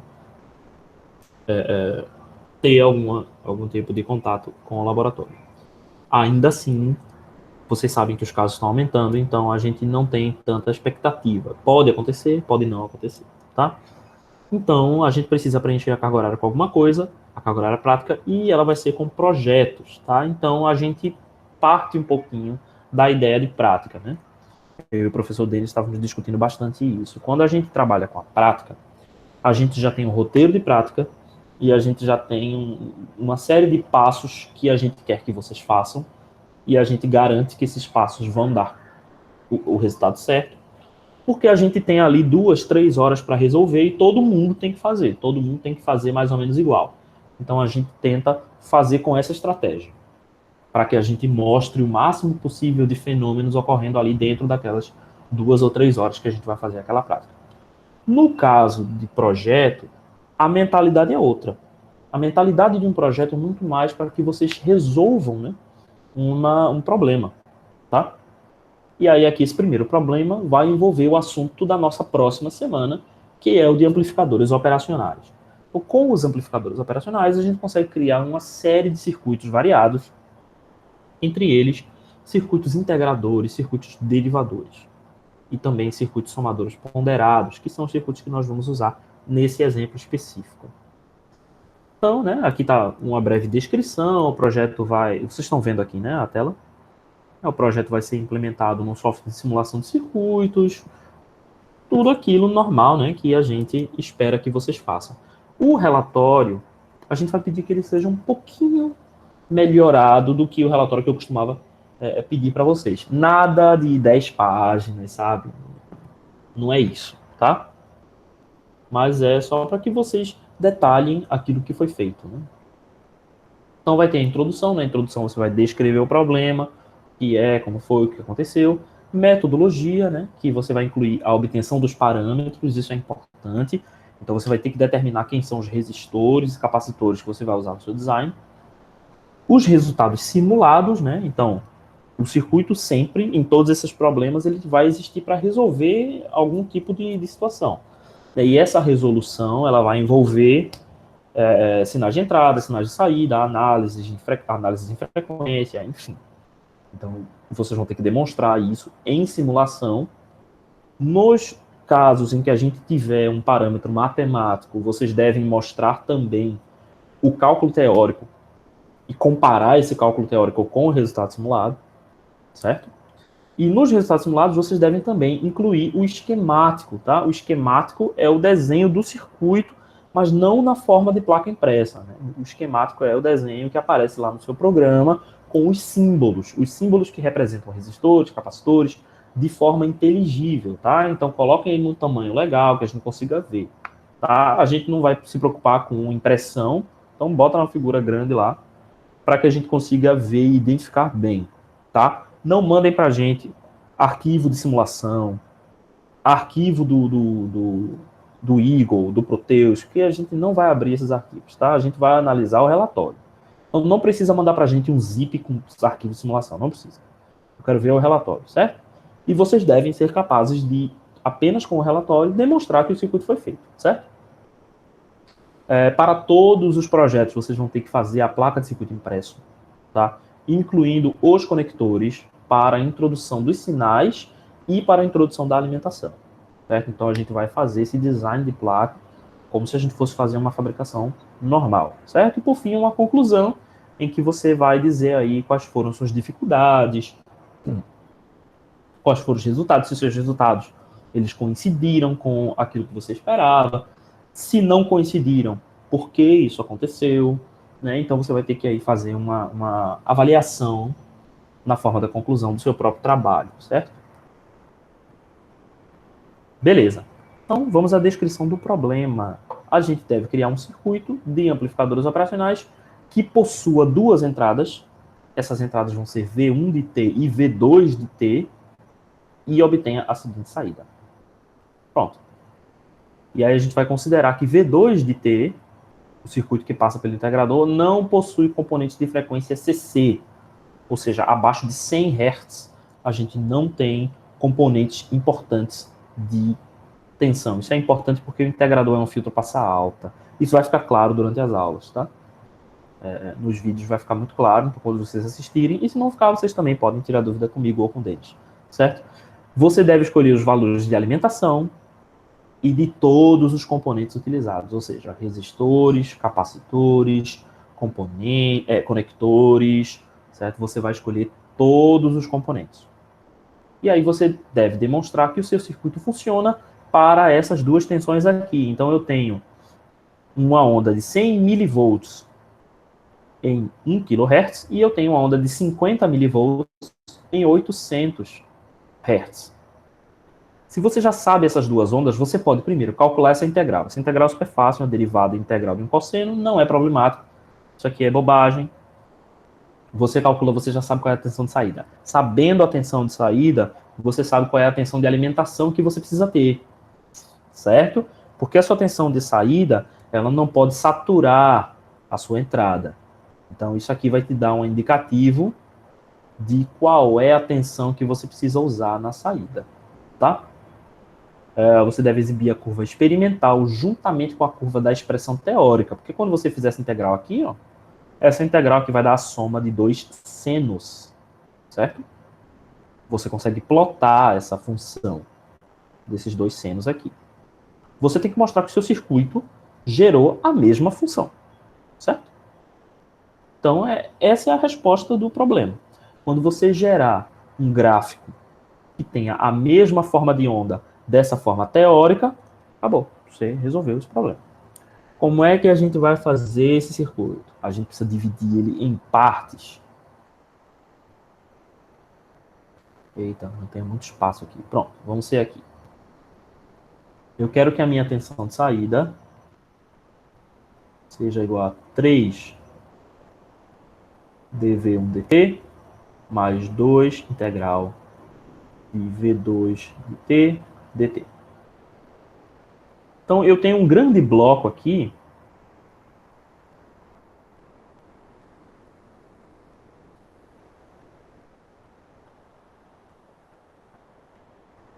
e esse meu grande bloco, que é todo o circuito, ele vai ter uma saída, ele vai ter uma saída VO de T e duas entradas.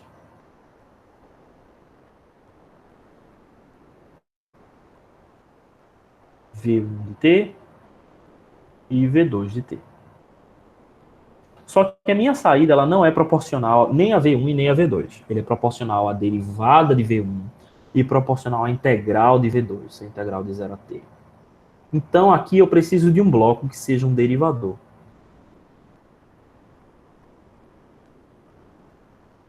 E eu vou aplicar V1 na entrada desse derivador. A gente consegue fazer com o amplificador operacional um circuito exatamente assim, um circuito derivador. A gente consegue também fazer um integrador, que a gente chama de integrador de Miller. Então, eu vou passar V2 por um integrador. Então, aqui na saída, o que eu vou ter? Aqui nessa primeira saída, eu tenho dV1 dt. E aqui na minha segunda saída, na saída do segundo módulo, eu tenho a integral de V2 de t dt. Aí agora eu preciso de um amplificador que faça essa soma. Existe um circuito que a gente chama de somador ponderado. Ele é ponderado porque ele faz a soma com pesos. Então a gente vai colocar um somador ponderado. O peso da primeira soma vai ser 3. E o peso da segunda soma, da segunda entrada, vai ser 2. Você faz isso determinando aí com os seus componentes, né, os resistores e tudo mais. Então você vai conectar a primeira saída do derivador na entrada do somador e a saída do integrador também na entrada do somador ponderado. E essa saída do somador ponderado vai gerar o seu VO de T. Certo? É tranquilo, tá? Parece mais complicado do que é. Mas quando a gente separa por blocos, fica mais fácil de entender, não é? Professor, Bem, oi. o problema é porque, às vezes, eu acho muito difícil digitar os cálculos teóricos, mostrar a resolução. Eu poderia escanear e colocar no documento, recortar assim a partir do cálculo e colocar no relatório. Eu não entendi. É porque, para você Você está colocar falando os cálculos teóricos, por exemplo, eu fizer do numa cálculo folha, teórico dessa integral aqui? E dos resistores e capacitores e tudo mais? isso, fazer a resolução numa folha, eu poderia escanear e colocar no documento.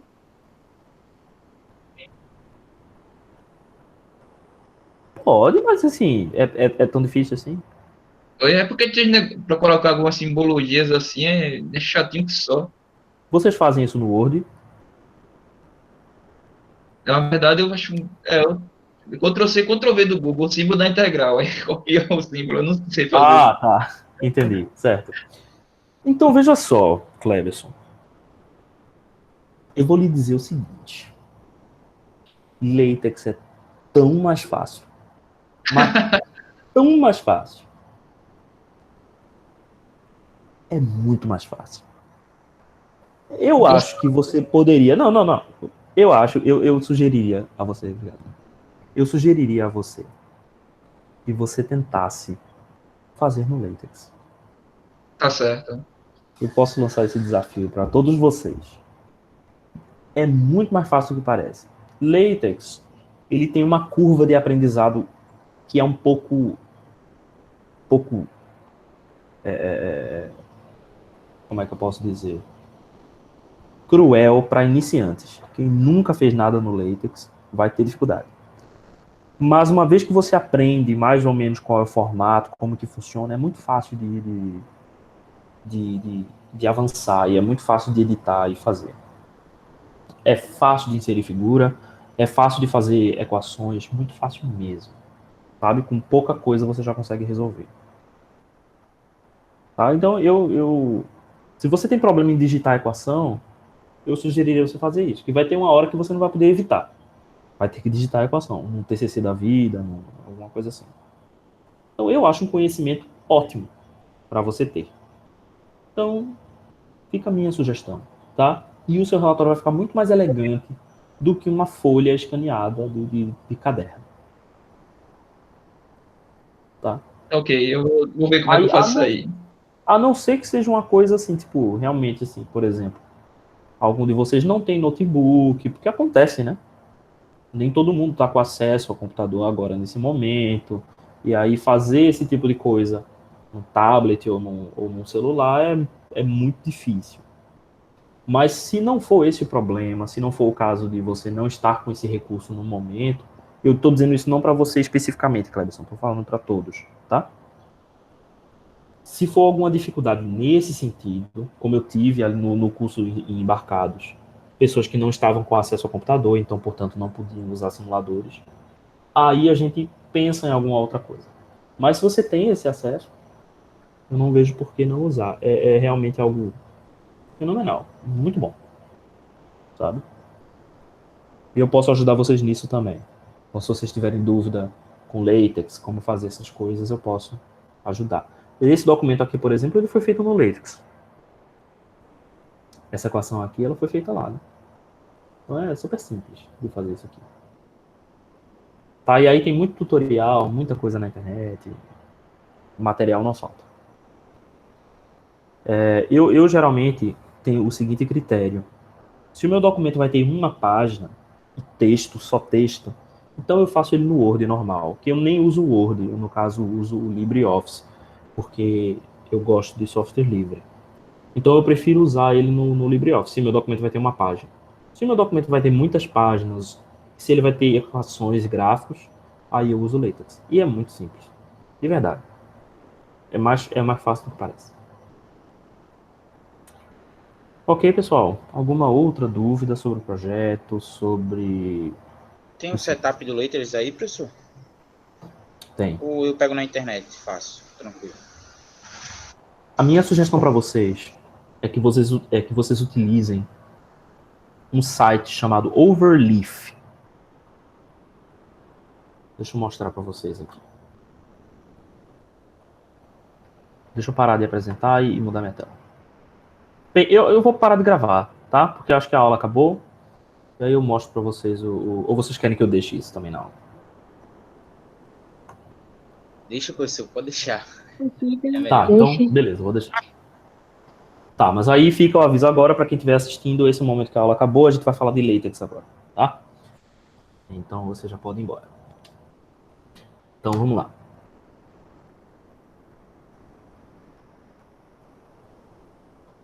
Deixa eu apresentar, né? Uma janela. Overleaf. Aqui.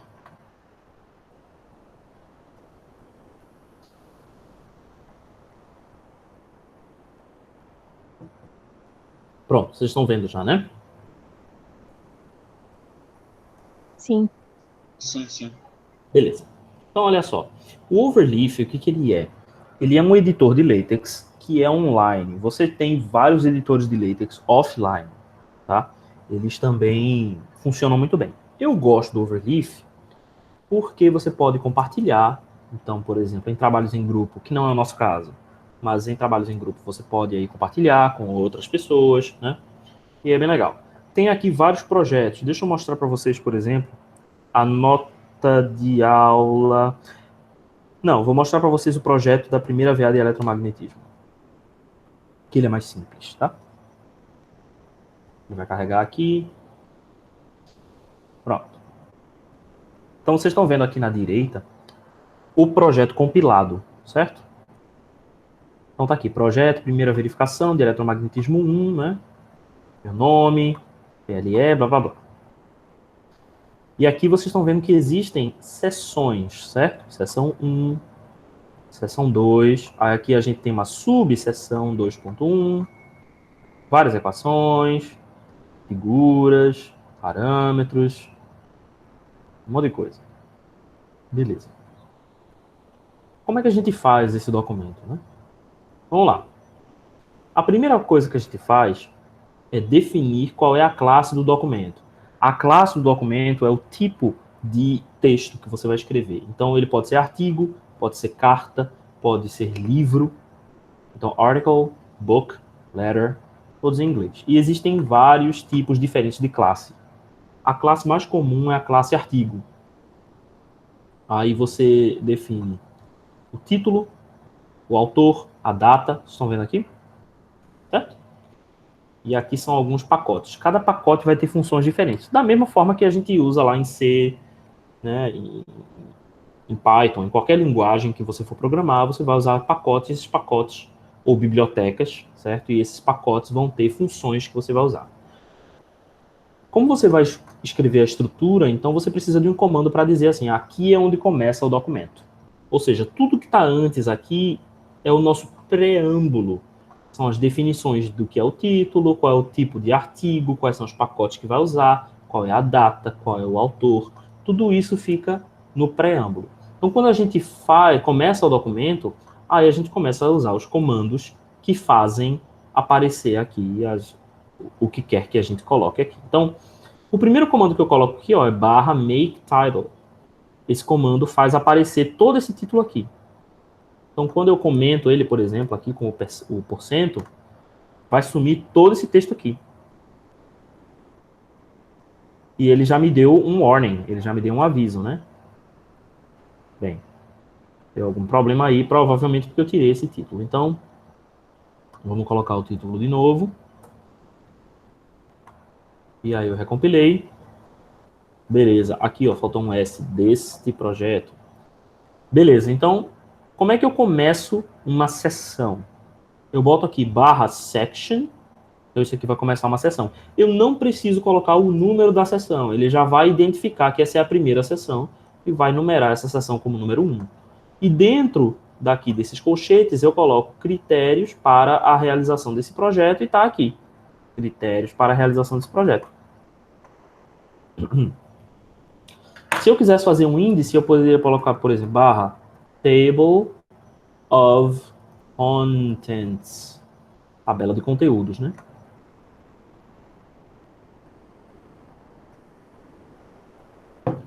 E ele cria aqui, ó, conteúdo e colocou o índice, tá vendo aqui? Esse índice, o que é isso aqui? Todos os /section que eu coloquei aqui ao longo do texto. Eu não vou rolar o texto todo, porque esse texto é um pouco grande, mas veja só. Então, o primeiro ficou na página 1, que é essa página aqui, a página 1, numerada aqui, então ele já fica aqui no índice. O 2, 2.1, 2.2, estão na página 2. 2, 2.1, 2.2, página 1, página 2. Tá vendo aqui? Deu até um bugzinho aqui, o 2 ficou na página 1. Mas eu acho que se eu compilar de novo, ele corrige. Às vezes, na primeira rodada, ele não rola. Ó, agora corrigiu, tá vendo? Tá? Às vezes, o índice dá probleminha, mas aí você vai compilando e ele vai atualizando, né? É sempre bom, quando você for dar a última compilada, você fazer 2 vezes e entrega. Tá? Porque, enfim, o que aconteceu aqui foi o seguinte. Esse texto 2 estava na página 1, quando não existia o índice. Quando o índice entrou, ele empurrou o conteúdo para a página 2, mas nos arquivos internos ainda estava registrado que a seção 2 estava na página 1, vocês entenderam, né? Aí eu precisei atualizar 2 vezes para ele tirar esse probleminha. Isso também acontece direto na referência.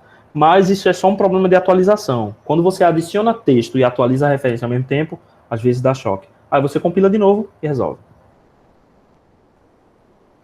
O que mais? Então, /section. Dentro aqui, você escreve todo o seu texto. E é isso. Então, aqui, por exemplo, eu criei uma lista aqui, ó. Lista, descrição do problema, descrição do código. Isso aqui, essa lista aqui, a gente chama de itemizar, ou itemize. Aí a gente bota /item e faz. Todos esses comandos aqui são fáceis de encontrar, você encontra rapidamente na internet. Se você digitar itemize latex, aí já aparece como é que você faz. Mas é basicamente assim, você bota /begin e aqui dentro do begin você põe o ambiente que você quer fazer. Então, begin itemize. /item, cria o primeiro item. E depois ele fica assim, ó, tá vendo aqui? Como ele tá do lado de cá. Tá um pouquinho pequeno, eu espero que esteja dando para vocês verem bem aí. Tá? Então, beleza. Equações. Vamos dar uma olhada nessa equação aqui. Será que eu consigo? Opa, não era o que eu queria. Vamos dar uma olhada na... Ah, é aqui, ó. Vamos dar uma olhada nessa equação. Tô vendo essa equação 1 aqui, né? Tá vendo aqui? Professor, Oi. é a primeira vez que eu vejo a pessoa editando um texto com código de máquina. Não é legal? Não é um código de máquina, não. Mas eu acho super legal. Assim, tipo, é você pegar do fundamento mesmo, né? Mas veja como é interessante. Veja como é interessante. Ó, eu comecei uma sessão aqui, certo? Aplicação Lady Coulomb. Onde é que tá esse cara daqui, ó? Tá aqui, ó. Eu botei begin equation. E eu vou terminar com end equation. Ou seja, comecei uma equação, terminei a equação. Então, quando eu boto assim, barra rho, ele entende que essa é a letra grega rho. Tá aqui o rho. Underline S. Então, é rho índice S.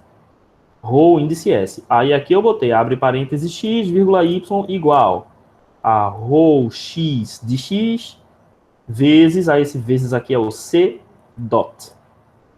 Rho y. Beleza, eu botei no number aqui para aparecer sem número, mas esse comando ele não deu certo e apareceu o número de todo jeito. Entendeu como é simples? Vamos fazer uma outra equação? Vamos fazer aquela outra equação lá. Então eu boto aqui begin e ele já vai completar com equation. Opa! Tem que selecionar, né? Equation. E ele já coloca o end equation, beleza. Então ele já começou e terminou o ambiente e a equação. Vamos fazer aquela equação. Então como é que era? Era V, que é a tensão de saída, certo? Então eu vou colocar aqui um colchete VSA. Ou seja, V underline SA é V índice SA. Vamos compilar para ver como é que vai ficar. Ó, era o que a gente queria, né? V underline SA, V índice saída. De T, né? Variando o tempo. Igual. Aí agora a gente vai fazer o quê? 3 vezes C dot, certo? Aí fração é assim, fraction. Deixa eu botar 1 sobre 2 aqui, só para a gente ver tudo que aconteceu até agora.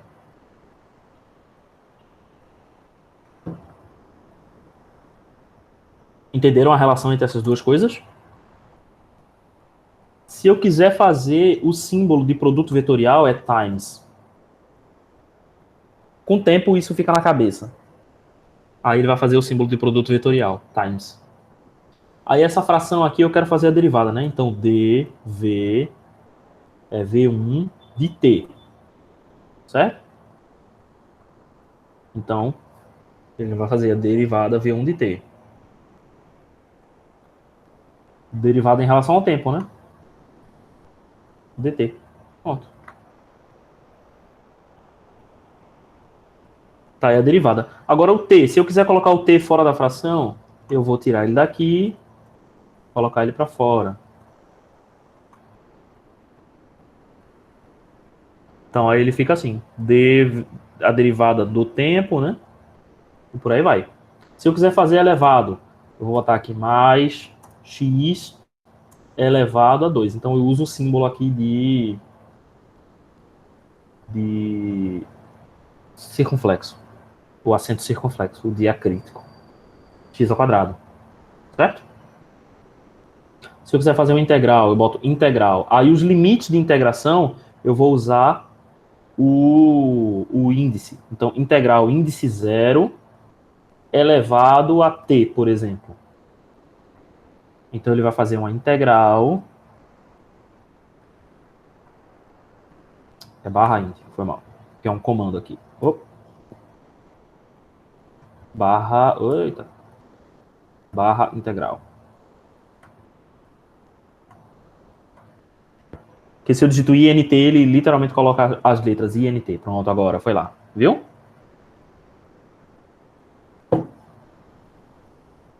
E aqui eu posso colocar o que eu quiser dentro. Como eu já tenho V de saída de T, eu vou copiar e colar aqui, ó. E no lugar de saída eu ponho 2 aqui, por exemplo. Olha lá. Aí a gente recriou aqui. Aqui acho que era o C dot. E aqui era 2 vezes essa integral. Pronto. Então é muito simples de fazer essas integrais aqui em LaTeX, tá? Então eu recomendo que vocês façam aí os projetos de vocês em LaTeX. Eu acho que eles vão ficar muito mais bonitos, muito mais organizados, se vocês fizerem dessa forma. Certo, pessoal? Beleza, pessoal. E por onde eu baixo ele? Boto no Google mesmo e em qualquer site? O Overleaf é um site. Ah, então você entra em overleaf.com. Se você quiser usar o Overleaf. Se você não quiser, você tem um outro que é o TextMaker, que é offline. É muito bom também. Ele tem essa cara aqui. Uhum. Então, assim, eu recomendo que vocês aprendam a usar. Mas todos eles são a mesma coisa. Ele é basicamente a mesma janelinha aqui. O texto fica de um lado, a janela do outro. A vantagem de você usar o TextMaker, pelo menos eu não encontrei isso no Overleaf, é que o TextMaker, não sei se você está vendo aqui, é porque tá meio ruim de ver. Deixa eu ver se eu consigo abrir aqui. Eu não tenho o TextMaker instalado, eu quero só mostrar a figura. Como é que eu faço para ver a imagem aqui? Imagem. Pronto. Você está vendo aqui que tem essa barra aqui lateral, vários símbolos, né? Essa barra lateral aqui, quando você clica aqui, por exemplo, tem um lambda, quando você clica aparecem todas as letras gregas. Aí você clica e já aparece o código daquela letra grega. Isso é vantajoso, porque aí você não tem que ficar pesquisando, porque às vezes tem uma letra, putz, como era aquela letra específica, como era aquele comando que faz uma linha pular, e aí às vezes a gente não lembra um comando específico. O TextMaker tem essa grande vantagem. Aqui, por exemplo, nessa segunda, onde tem uma setinha, tem vários tipos de setas diferentes, e cada seta diferente tem um código diferente. E aí você tem que olhar numa tabela para ver qual que é o que você quer usar, e aí bota o código lá e ele vai. Então, é fácil de usar, mas tem que estar na memória essas coisas para você poder fazer com eficiência.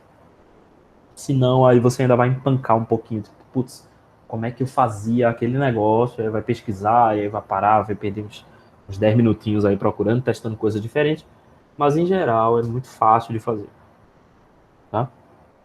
Aí eu recomendo o TextMaker, se você não quiser usar a ferramenta online. Ela tem para Windows e tem também para Linux. Eu não sei se ela tem para Mac. Mas deve ter.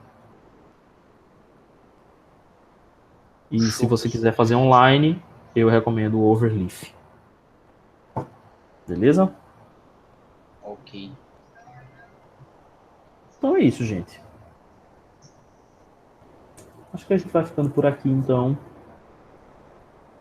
Eu agradeço a presença de todos vocês mais uma vez. Tá? Eu vou, em seguida, aqui colocar esse vídeo lá no YouTube, para que vocês possam acessar e revisar e rever. Tá certo? Então, muito obrigado mais uma vez e até a próxima aula. Valeu, pessoal. Até a Obrigado, próxima. doutor. Até a próxima.